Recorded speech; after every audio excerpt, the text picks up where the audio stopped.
ibang balita, shabu at mahigit 4 na milyong pisong cash. Kabilang po yan sa mga nasamsam sa raid ng pulisya at ng PIDEA sa Provincial at City Jail ng Cebu. At tila ginawa na raw tiyangge ng droga ang mga kulungan. Nakatutok si June Veneracion.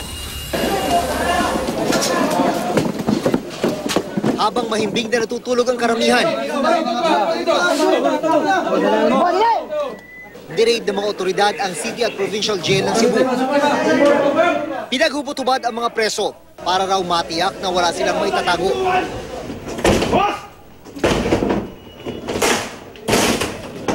Inisa-isa ang mga kubol. May mga nakitang koleksyon ng sapatos, flat screen TV, mga sachet ng shabu at iba pang kontrabando. Sa isang kubol dito sa kulungan na ito yung nakita ng mga raiding team, bulto ng pera. Ngayon, ang gagawin ngayon ng mga otoridad ay imbestigahan kung saan nanggaling ang pera na ito. Tinatayang 4.5 milyong piso ang cash na nakumpiska. Duda ng mga otoridad, kita ito sa bentahan ng droga. Parang tiyangge ng araw ito eh. Tiyangge itong loob ng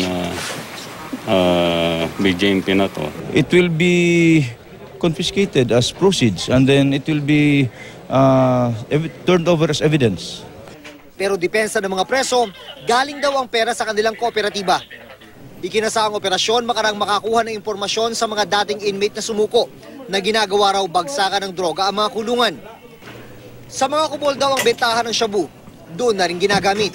Ang mga parokyano, mga nagkukunwaring bisita raw ng mga bilanggo. Nangyayari raw ito dahil may 100,000 pisong suhol umano kada linggo mula sa mga preso. Accordingly, and allegedly it is being given to the jail warden. Dinideny ko yan, So, pero naman, willing naman ako magpaimbestiga. Kakasuhan daw ng BJMP ang mga tauhan nila kapag lumabas sa investigasyon. Nasabit sila sa kalakaran ng droga sa kulungan.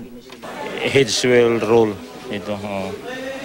Kasi kailangan talaga magpalitan tayo ng dito ng tao, yung iba dito. Ipagigiba na rin daw ng BJMP ang mga kubol sa bilangguan. Mula Cebu City, June Veneracion, nakatutok 24 oras.